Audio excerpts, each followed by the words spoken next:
जय गुरुदेव, जय माता जी, जय गायत्री माता। गुरुदेव माता जी और गायत्री माता जी की सूक्ष्म उपस्थिति में ऐसे बने भगवत कृपा के अधिकारी। यह निर्विवाद सत्य है कि जिसका जन्म हुआ है उसकी मृत्यु भी सुनिश्चित है, पर सत्य यह भी है कि मृत्यु जीवन का अंत नहीं बल्कि एक पड़ाव मात्र है, एक ठहराव मात्र है। क्यों? क्योंकि जीवन में किए गए कर्मों के अनुसार जीवात्मा मृत्यु के पश्चात पुनः अपने कर्मों का फल भोगने को नूतन शरीर, नूतन जीवन प्राप्त करती है और जन्म एवं मरण का, जीवन और मृत्यु का यह क्रम चलता ही रहता है। यह क्रम तब तक चलता है जब तक कि जीवात्मा कर्म संस्कारों से, कर्म बंधनों से पूरी तरह मुक्त होकर अपने वास्तविक सच्चित आनंद स्वरूप को न पाले, अपनी सोहम, शिवोहम और अहम, ब्रह्मसिम आदि अवस्थाओं की अनुभूति न पाले। अस्तु, हम यह समझ लें कि इस बार इस दुनिया में हमारा आगमन प्रजनन, परिवार और हमारी उदर पूर्ति के लिए नहीं हुआ है, उन्हीं सामान्य क्रियाओं को दोहराने मात्र के लिए नहीं हुआ है जिन्हें हम अनगणित जन्मों से दोहराते रहे हैं और फलस्वरूप दुख, शोक और बंधन में पड़े रहकर जीवन में परम लक्ष्य और परमानंद से विमुख रहे हैं। इसलिए इस बार हमें इस जीवन को व्यर्थ गवा देने से बचना है और इस बार हमें हर पल सचेत रहना है, सावधान रहना है। हमारा हर एक कर्म हमें उसी ओर ले जाने वाला ही होना चाहिए जिधर परमानंद ब्रह्मानंद को पाकर सदैव के लिए आनंदित और जीवन मरण के बंधन से मुक्त हो जाने की परम संभावना विद्यमान है। वह मार्ग ही ईश्वर का मार्ग है, परमेश्वर का मार्ग है, परमात्मा का मार्ग है, ब्रह्मा का मार्ग है। उस मार्ग पर ही हमें इस जीवन में अविचलित, अविराम चलते रहना है, बढ़ते जाना है। तभी हमें आत्मज्ञान की, ब्रह्म ज्ञान की, ब्रह्मानंद की, परमानंद की उपलब्धि हो सकेगी और हमें सभी प्रकार के दुखों से मुक्ति मिल सकेगी। साथ ही हमें जीवन मरण के बंधन से भी मुक्ति मिल सकेगी। इस हेतु हमें जीवन के हर कदम पर सचेत रहना होगा, सावधान रहना होगा। हमें ध्यान रखना होगा कि हमारा मन कहीं संसार में आसक्त तो नहीं हो रहा, कहीं हमारा मन संसार में डूब तो नहीं रहा है।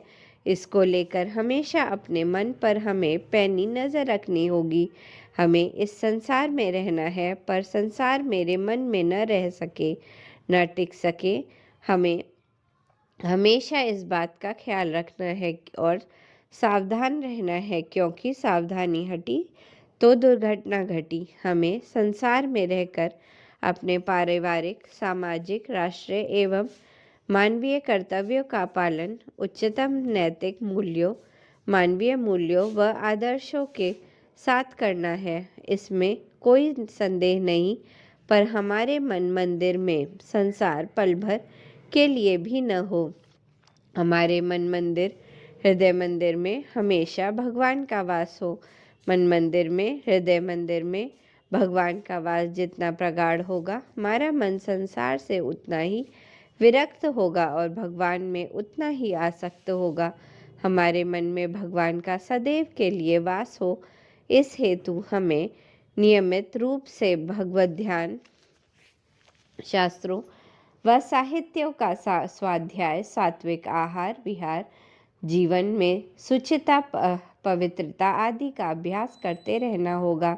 जैसे रंगमंच पर किसी नाटक में किसी पात्र की चरित्र की भूमिका निभा रहा व्यक्ति यह भली भांति जानता है कि वह जो कुछ भी कर रहा है वह एक नाटक का हिस्सा है, इसलिए वह उस नाटक में स्वयं के द्वारा खेली जा रही भूमिका के प्रति आसक्त नहीं होता। वह तो नाटककार के कहे अनुसार अपनी भूमिका निभाता जाता है। नाटककार के कहे अनुसार, लिखे अनुसार वह अपनी भूमिका का निर्वाह भर करता है। उसी प्रकार हमें जीवन में पारिवारिक सामाजिक व्यवहार करते हुए यह भली भांति स्मरण रखना है कि यह संसार एक रंगमंच है और प्रभु ही इस संसार रूपी रंगमंच के रचनाकार सूत्रधार हैं। हमें तो बस इस संसार में रहते हुए अपने कर्तव्यों का पालन भर करना है, पर हमारा असली लक्ष्य, वास्तविक लक्ष्य प्रभु को पाना है, प्रभु को का कृपा पात्र बनना है। इसलिए हमारा पूरा जोर अपने वास्तविक लक्ष्य की पूर्ति पर ही होना चाहिए। एक संत ने कहा है कि यदि तुम्हें परमानंद को पाना है तो स्वयं को परमानंद के स्रोत परमात्मा का यंत्र बना लो, उपकरण बना लो। अपने आप को परिष्कृत और परिष्कृत कर लो। अपने आप को बंजर जमीन या अनगढ़ पत्थर के टुकड़े की तरह मत छोड़ दो, क्योंकि हीरा अपना पूरा सौंदर्य तभी दिखाता है जब उसे कलात्मक रूप से तराशा जाए। उन्होंने आगे लिखा है कि जब तुम यह चाहते हो कि तुम्हारी भौतिक सत्ता ऐश्वर्य चेतना को अभिव्यक्त करने के लिए एक पूर्ण यंत्र बन सके, तो तुम्हें स्वयं को तदानुरूप पोषण करना होगा। तुम्हें स्वयं को वैसे ही आकार देना होगा। तुम्हें स्वयं को सुसंस्कृत बनाना होगा। तुम्हें वह सब कुछ करना होगा जो तुम्हें भगवान का यंत्र बनने और बनाने के लिए आवश्यक है। यह सत्य है कि जब हम संपूर्ण समर्पण के साथ ईश्वर के मार्ग पर चल पड़ते हैं, तब हमें दृश्य अथवा अदृश्य रूप में भगवत कृपा की अनुभूति भी होने लगती है। हमारी चित्त शुद्धि होती जाती है, मन निर्मल होता जाता है, और जब मन पूर्णतः निर्मल हो जाता है, तब हमें अपने हृदय गुफा में स्थित आत्मा में ईश्वरीय आनंद की अनुभूति होने लगती है। पर हाँ, भगवत कृपा को ग्रहण करने के लिए यह आवश्यक है कि हम स्वयं को पूर्णतः परमात्मा को सौंप दें। हम अपने आप को पूर्णतः परमात्मा को सौंपकर निश्चित हो जाएं। हम अपनी निजी कामनाओं, वासनाओं, इच्छाओं को तिलांजलि दे दें, जिससे कि हमारे भीतर परमात्मा की इच्छा अभिव्यक्त होने लगे, हमारे भीतर परमात्मा की इच्छा प्रकट होने लगे और हम परमात्मा का एक पूर्ण यंत्र बनकर मात्र रह सकें। जब हमने स्वयं को पूर्णतः परमात्मा को सौंप ही दिया, तो फिर हमारी कोई निजी इच्छा रही ही नहीं। कहा हमारा तब कोई निज मान, सम्मान, अपमान, हर्ष, विषाद, जय, पराजय, सफलता, असफलता, सुख, दुख, हानि, लाभ आदि कहाँ रहा। पर इसे हम तभी समझ पाते हैं जब हम सच्चे मन से स्वयं को प्रभु के चरणों में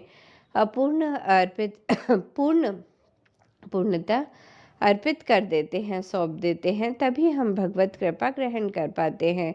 एक संत ने लिखा है कि भगवत कृपा एक ऐसी चेतना है जो तुम्हें परम लक्ष्य की ओर धकेल देती है। उस कृपा को तुम मन के द्वारा समझने की कोशिश मत करो, क्योंकि उससे तुम किसी निर्णय पर नहीं पहुंचोगे। क्योंकि भगवत कृपा एक ऐसी चेतना है जिसकी व्याख्या मानवीय शब्दों या भावों के द्वारा नहीं की जा सकती। जब कृपा शक्ति कार्य करती है, तब उसका परिणाम या तो प्रिय हो सकता है या अप्रिय, पर वह प्रिय हो या अप्रिय, वह हमारे लिए हितकारी ही है। वे आगे कहते हैं कि भगवत कृपा किसी मानुषी या मानवीय मूल्य महत्व का कोई विचार नहीं करती।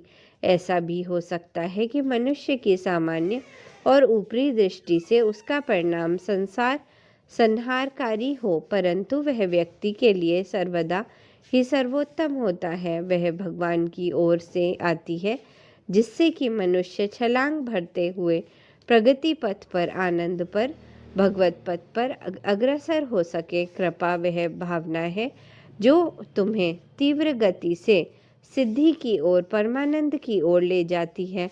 इस संबंध में श्री अरविंद ने भी बहुत सुंदर कहा है कि यदि सचमुच भगवत मार्ग पर चलकर भगवत कृपा पाना चाहते हो, तो स्वयं को भगवान के प्रति पूर्णतः निछावर कर दो, अर्पण कर दो। इस संसार को भगवान की रंगमंच मानो। तुम अभिनेता का मुखौटा बनो और फिर तुम उन्हें ही भगवान को ही अपने द्वारा अभिनय करने दो। वे आगे कहते हैं कि यदि लोग तुम्हारी प्रशंसा करते हैं या आलोचना, तो यह जान लो कि वे भी मुखौटे ही हैं। केवल अंत स्थिति भगवान को ही अपना एकमात्र आलोचक और दर्शक मानो। परम प्रभु का सर्वांगपूर्ण यंत्र होने से बढ़कर कोई गौरव नहीं। वही स्वामी विवेकानंद का यह स्पष्ट मत है कि ऐश्वर्य कृपा का पात्र होना या ईश्वर को पाना, यह एक ही बात है। महत्वपूर्ण यह है कि ईश्वर के प्रति प्रेम निष्कपट होना चाहिए, क्योंकि ईश्वर की खोज का आरंभ, मध्य और अंत प्रेम में होता है। ईश्वर के प्रति प्रेमोन्मत्ता का एक क्षण भी हमारे लिए शाश्वत मुक्ति देने वाला होता है। सच्चा ईश्वर प्रेमी ही ईश्वर की कृपा का पात्र बनने योग्य होता है। स्वामी जी आगे कहते हैं कि जो ईश्वर के प्रति प्रेमोन्मत्ता को पा लेता है, वह निसंदेह ईश्वरीय कृपा का पात्र बन जाता है। पर हाँ, इस प्रेम से किसी काम्य वस्तु की प्राप्ति नहीं हो सकती, क्योंकि वह एक तब सांसारिक वासनाएं घर किए रहती हैं, तब तक वह इस प्रेम का उदय नहीं होता। इस संबंध में परम पूज्य गुरुदेव युग ऋषि श्री राम शर्मा आचार्य जी कहते हैं कि जब भगवान के मार्ग पर चल पड़े तो फिर संसार की परवाह मत करो। लोग क्या कहते हैं या लोग क्या कहेंगे, इसकी परवाह बिल्कुल भी मत करो। सिर्फ और सिर्फ भगवान की ही परवाह करो, क्योंकि तुम्हें परमानंद ब्रह्मानंद को पाने के लिए संसार की नहीं वरन भगवत कृपा ग्रहण करने की आवश्यकता है।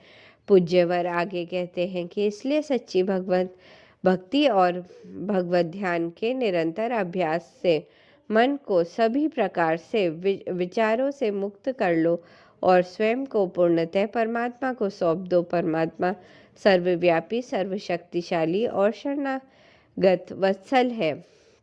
जो भी सच्चे मन से परमात्मा का पल्लू पकड़ लेता है, वह परमात्मा का कृपा पात्र अवश्य बनता है। अस्तु, यह स्पष्ट है कि यदि हमें जीवन मरण के बंधन से मुक्त होकर सभी प्रकार के दुखों से मुक्त होना है और परमात्मा के रूप में परमानंद को पाना है, तो ज़रूरी है कि हम भी सच्चे मन से परमात्मा के मार्ग पर चल पड़ें, क्योंकि परमात्मा के मार्ग पर चलने से ही हमें परमात्मा की कृपा प्राप्त हो सकेगी और परमात्मा की कृपा से हमें वह सब कुछ प्राप्त हो सकेगा जिसके लिए हमारी आत्मा जन्म जन्मांतरों से प्यासी है। हमारे अंदर भगवान को पाने की तीव्र अभिप्सा के साथ साथ उनके प्रति पूर्ण समर्पण, विश्वास और निश्चल प्रेम होना चाहिए, तभी हम अपने अभिष्ट को प्राप्त कर सकेंगे। जय गुरुदेव, जय माता जी, जय गायत्री माता।